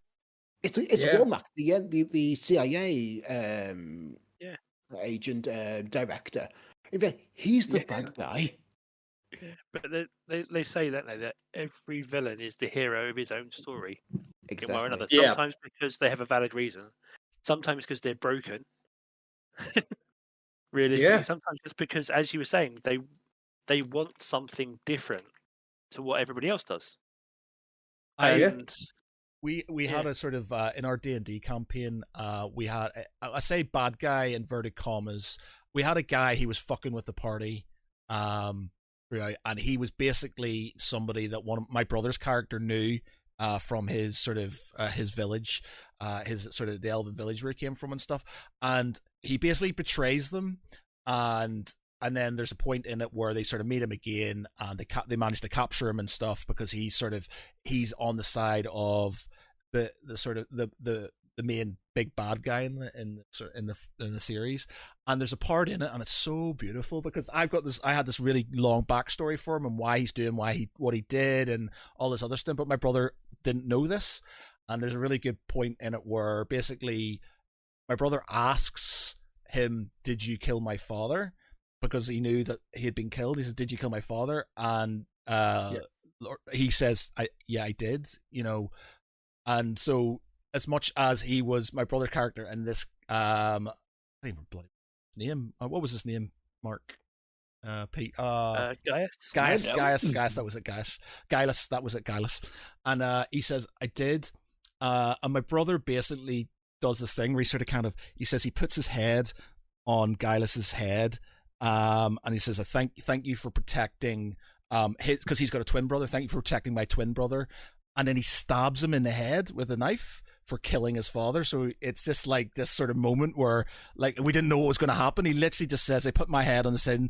I thank him for protecting my brother," and then I stab him in the head with this knife. And I was like, "Oh fuck, you killed this guy and stuff." Yeah. And I was just like, but then it gave me a really good plot point to basically have this moment where he found out the backstory on why he killed his father. So he killed his father because his father, they were in this sort of they were being tortured, and you know his father wouldn't give in, but he was near enough death and he didn't want to carry on sort of kind of just being in pain. So Gaius kills him basically as a mercy, and then he tells him before to look after his son, which is my brother's character's brother. So there's like this really sort of kind of thing. So he's killed this guy thinking he killed his father, but deep down he was doing it because he was sort of doing a mercy. He wasn't a good guy because he was a bit jealous. There was all this sort of darker edge to him, but he was trying his best to be a good person at that point. So there's this like really grey edge. So my brother was feeling super guilty because he found all this stuff out, and I was just like, "Oh man, I love that. It's so good. It's so good." Yeah, that's great. Yeah, it was very dark. The downside to letting family do D&D where one of them's DM, they start taking pot shots. They start looking for really good ways to break the other half. Like when I've got some other point, and I feel like I'm doing it on my brother quite a lot, and it's just because he's really into it and stuff. But I've got a few more tear jerkers for him. I've made him cry once, so it's not meant to make your brother cry. I got to make Danny cry. I've got to get Danny crying at one point. I know I did.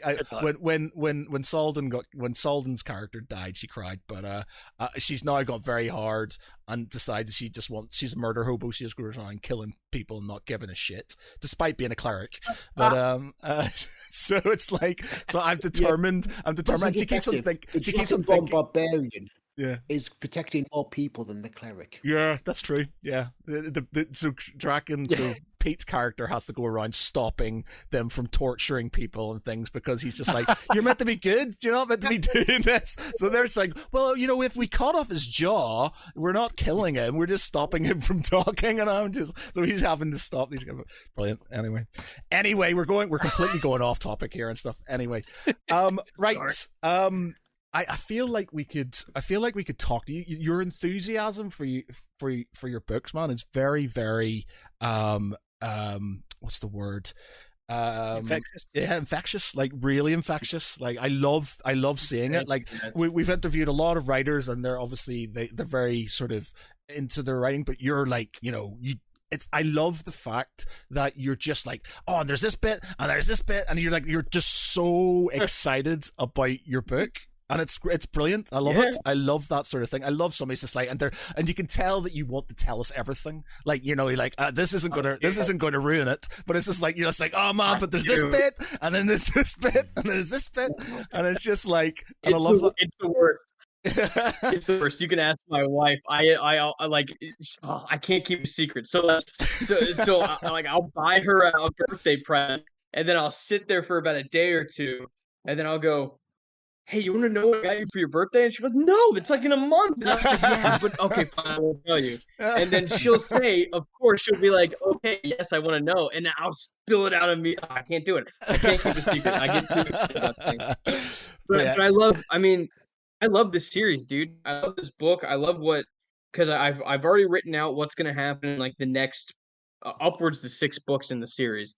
And I'm just really excited about it, man. I can't wait for other people to read it. I know that some people aren't gonna most likely like it, but that it is what it is with everything that comes out nowadays. But I'm really hoping that the people who do enjoy it really enjoy it and want to continue on knowing what these characters do, because the fact of the matter is like it's how it is with TV shows and with book series that I read. I prefer television series to movies because I get too attached to characters and I want them to continue going on and on and on and on. Yeah. Harry Potter is like this huge thing for my life, right?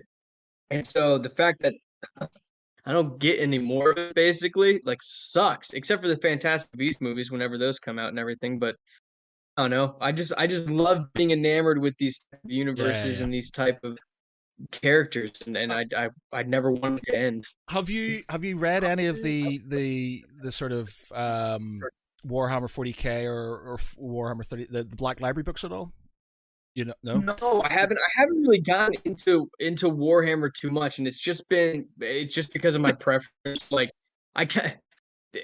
All right, this is gonna sound really petty and everything because it is very petty of me, but I love the Total War series, the Total War video game series, the history ones, and I'm so disinterested in Warhammer that when they decided to make Warhammer Total War games instead of Empire 2 or Napoleon or whatever, like that, it infuriates and makes my blood boil. Like to see a Total War Warhammer 3 come out and not a Total War Empire 2 come out makes me just go, why? Why, guys? Come on. I need more muskets in my life. I love the Total War games. I'm a massive, like, I've had them from Shogun Total War. I've had every single one. The history ones are my favorite. The Total War ones, because they're the fantasy ones. They're all right. The most recent one I haven't got a lot of interest in because I like the Empire and they're not in it and stuff. So I'm just not bothered with it really. But you know, I understand that, but the thing is, the Warhammer 40K isn't fantasy. It's basically sci-fi, superhuman, super soldiers, like grim dark. So it's basically fantasy in space with like super soldiers, and there's a lot of heroes, and there's a series within it called Gaunt's Ghosts. Basically, Gaunt's Ghosts is so you've basically got this world of demons and, you know, massive sort of kind of war machines and super soldiers who have like 2 hearts and, you know, can take all kinds of damage and stuff. They're wearing armor and have bolt guns and stuff like that. And then you've got these guys who are Imperial Guard, who are just humans, and it's sort of like it's their story, you know, going through the trenches and stuff like that. It's very similar in that, you know, they're in the sort of 40K world, the Imperial Guard are very expendable and stuff, but it's a story about these expendable soldiers sort of going through this sort of very harsh sort of world. Are they the Last Chancers or something? Yeah, the Last Chancers, I think. Yeah. So I've not read all. I need to give it a chance. It's very unjustified how I say I don't like it. Honestly, seriously, books wise, if you want some good gritty sci-fi, now the Horus Heresy series of books, there's lots of them. There's like basically 56 of them, and there's another 10 for the Siege of Terror, which is basically the big event that happens in the 40K. Basically, the Earth is basically put under siege. And you know, chaos are trying to get it, blah blah blah. But the books there's so many really really gritty books. Each legion has specific sort of kind of books that sort of kind of relate to them, but there's key books that sort of move the story on, and they are some of them are just so good. Like you just cannot like write any better. I've got some amazing writers, and it's just like, you know, like I like a legion called the Space Wolves, and they've got a book called Prospero Burns, and it's basically about how they are tricked. Their Primarch, who's their main sort of progenitor, is tricked by his brother Horus, who's the arch traitor, to basically destroy this planet on his behalf because he says that Magnus is basically turned traitor, which he hadn't, and so it's like there's this sort of edge to it, and it's just it's so good. Like you should, I'd have to give you a list because you're not going to read through 56 books, but there's specific ones that can move you through the story as it goes, and they are so good. Another one, there's it's a short story, but I just love it, and it's basically Space Wolves are they're on this planet. There's basically there's a pack of them. They're trying to help some of the local people from taking out some Dark Eldar raiders who have come in and are basically making slaves. Space raiders. Yeah, space raiders coming in. They're basically making slaves of them. So the Space Wolves help these humans to sort of prevent this and get rid of the Dark Eldar menace. But the thing is, they're also there to basically bring this planet back into compliance with the Empire. And basically, the whole thing about it is you either come back to the Empire, or we make you come back into the Empire. And there's this whole thing where they have this they help these people. They sort of they help them. They sort of have these really good moments in it, and then at the very end, they basically sort of the Space Wolf. I can't remember his name. He basically says, you'll be joining. You'll be coming back to the Imperium, and the main sort of kind of guy, and it's just like, well, no, because we want to be free. We don't want to be under this, and he kills him. The Space Wolf just kills him. Like after the whole story, they've been doing this together, and he just kills him. And it's just like, well, that's just not how it works. And it's just that they're single-minded, that they are sort of good guys, inverted commas, but in the end, you're coming back to the Imperium one way or the other. So he fucking kills him. Yeah. And I was just like, loved it. I was just like, that's such a good story, man. So you should definitely, it's awesome. You should give it a go. Yeah. There is the running joke about 40k, isn't there? That when kids get into it, their parents come in and say to the staff in the shops, "So, who are the good guys?" And the staff member just goes, yeah, they're not. There's a lot of edge. Just not sort of. There is no real good guys, is there? The Tau, I guess, but even they are a bit sort of like. Oh no! Even then, they have their own thing. I help to run a wargaming club, so sometimes you'll get the kids come in with their parents that have been bought it for Christmas, or they want to get into it, and they'll say to you something like that. So, which army should they play? Well, there's a lot of different armies. Well, we don't like that one because they do drugs. Well, yeah, okay. We don't like them because this. We don't like that. You just need to pick the one that you dislike the least, then, because they will all have something you don't like, my dear. Anyway, again, going off on a tangent. Right. So before we end, we had said basically at the start that we've got this new section that we're going to try and do, where we guess. It's a podcast, a wrestling podcast called Straight Shot or Straight Shoot.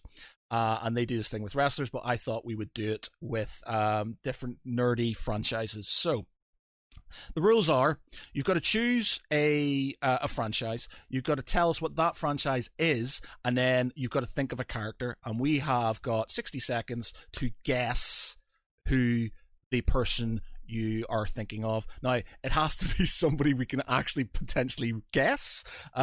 So you have to tell us what the franchise is. And then we can go from there. So what is it? What's the franchise? Let's go with Harry Potter. Do you guys know that? I'm out, guys. I've never actually read or watched a Harry Potter film or book.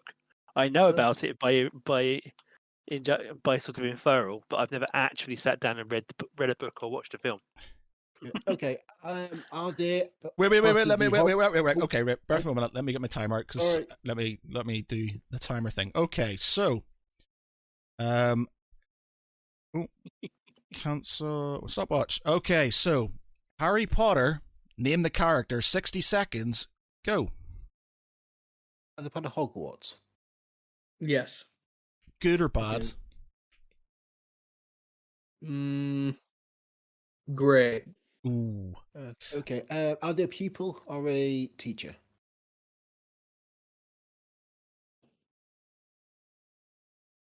What was that? Sorry. A pupil or a teacher? People. So pupil. Student. They were a pupil. Yeah, they were. Male or female? Male. Male pupil in Hogwarts? Would it in Slytherin? No. Are they older than Harry? Yes. Within Gryffindor? Yes. Oh, okay. Okay, that's it. So, right. So, one more question. And then we've got to guess. Okay. My Harry Potter knowledge is pretty bad. Were they on the Marauders map? Yes. Right. Is James Potter? No. Oh. I don't know, Close. man. Close. I don't know. Got Alistair on the comments says caretaker guy question mark. Oh, Hagrid. not. Well, all right. I will say this: close to James Potter. Sirius Black. Got it. Yep, that's it. Who was it? Sorry. Sirius Black. Sirius Black. Okay, I have no idea. I don't know. My Harry Potter knowledge is pretty slim. I have this wand tattooed on my arm. no. Oh, no way. I went to Harry Potter Land when I was in Florida because my ex's nice. kid was there, and I've got the wand, Harry Potter's wand. You go around and you sort of do the thing, which is pretty cool. It was pretty. Yeah. All I right. love that place. I will do mine then. Okay. I will do mine. It is Star Wars. 60 seconds. Go. Original trilogy? Nope. Rogue One? Yes. Okay. Rebels? So third Rebels, one, okay. yes. Can they fly an X-wing very well? No. Male or female? Female. Do you know so? Ah, yes. All right, fine. Yes. Yeah, so it is. I was going to go a bit more sort of deep, but I was like, yeah, I'll go for that, just because Rogue One's the best Star Wars film. Fucking awesome. Fucking love Rogue One. I will agree with that. Rogue One is awesome. So good. Awesome. So good. All right, Mark, your go. Okay, so Marvel character. Right, okay, so Marvel character, 60 seconds, go. Male or female? Male. Part of the Avengers? I think they have been. Did they have a at one film? point. No. Oh, So they've never had a film. They've never had a film? No. They have a TV series? Nope. Are they in a TV series? Nope. Are they in a film? No. Fuck me. Powers, do they have powers? Yes. Do they live on Earth? Yes. Oh, Marvel, male, live on Earth, no film, no TV. No. Did you say they have powers? Are they mutant? They have powers. Are they a mutant? Sorry? Are they mutant? They're not.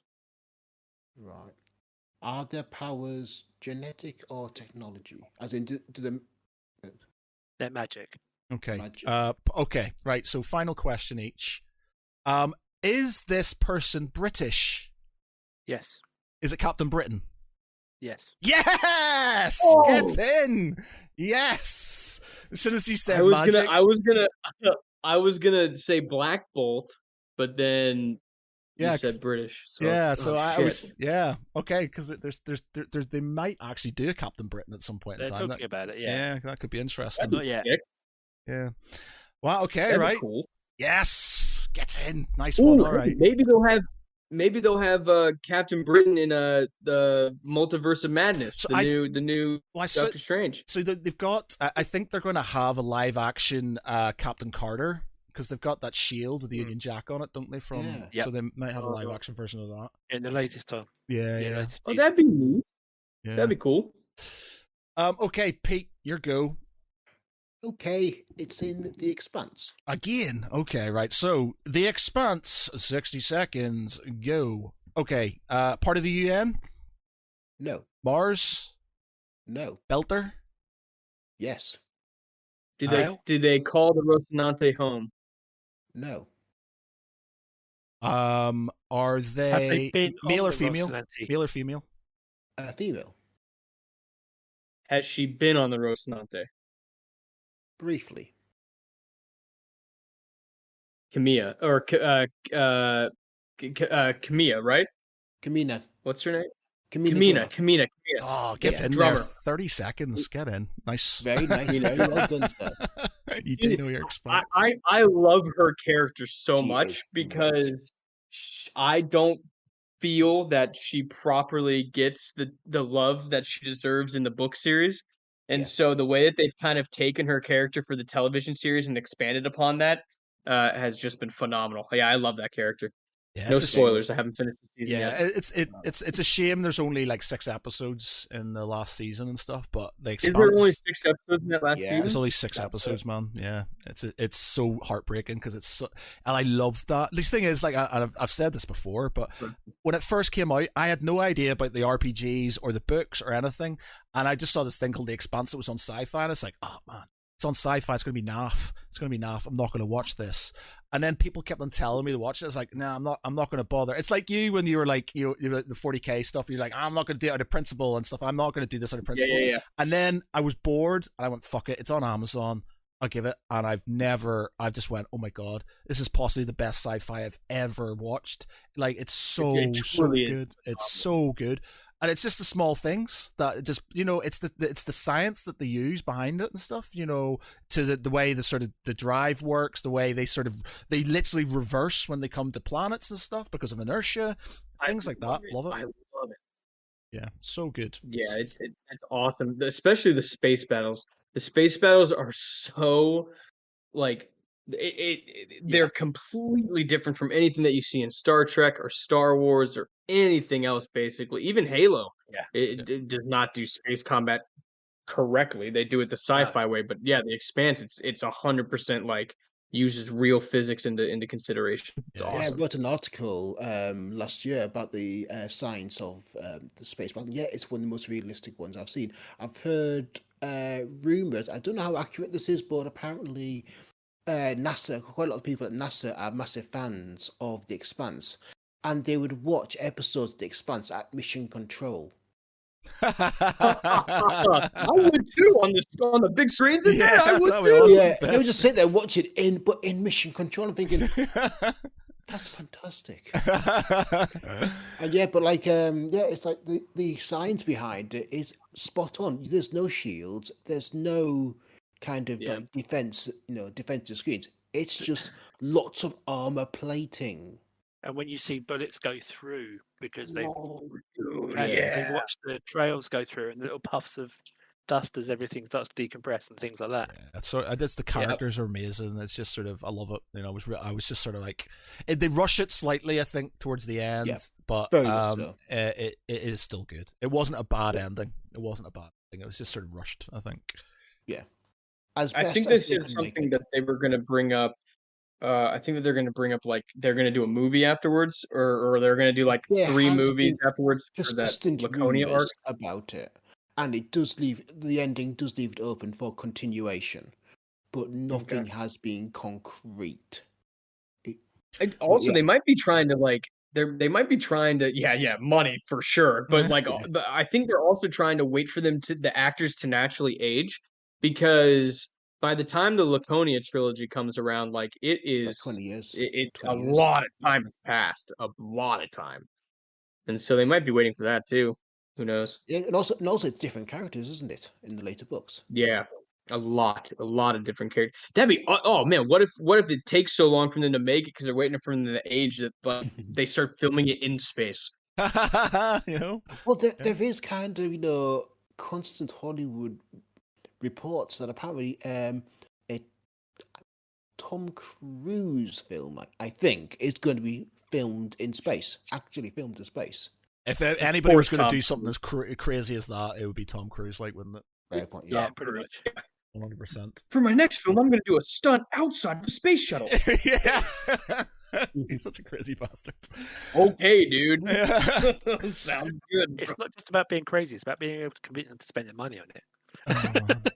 Right. Yeah, exactly. I think we're gonna have to call this then because I feel like we could probably carry on for another hour or so, but I think we're getting quite late for us. But it's been an absolute pleasure, man. Like your enthusiasm is infectious, and it's amazing to see. I'll get a copy of the book here. Definitely have a good read, and good luck with it. I really hope that it goes well for you, and you get some really good reviews, and you go from strength to strength. Because I would hate to see that frown, so that smile turn into a frown, because it's just like that sort of that love and passion is just amazing. More people need to have it. Well, I've got to do a review here anyway, so I'm going to make sure we have one up on the site. I'll send you the link. Okay. Oh, cool. That'd be awesome. I would love it. Yeah, this has been unbelievable. This has been really fun, guys. I don't have a scale because this is like my first interview I've ever done, but it's gonna be hard to beat. This has been really, really fun. I've had a great time. Well, you're more than welcome to come back whenever you want, just to have a chit chat and stuff. Or whenever your sort of the next book comes out, by all means, please come back and we can talk about reviews and sort of what's going on next. It would be our pleasure. So Cherubim's Call is out tomorrow.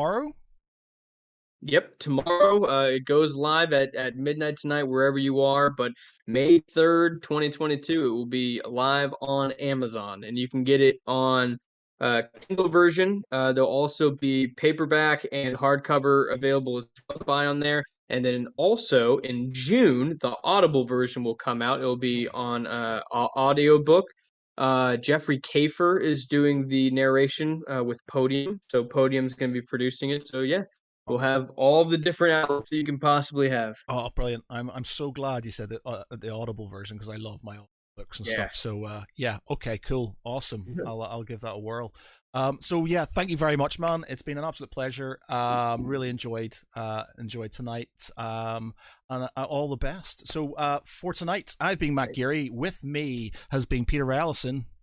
Good night, everyone. Mark Canty. Buy the book, you want to. And Ted Manning. Please buy the book. I'd really appreciate it. Thank you so much. Good night, everybody. Bye.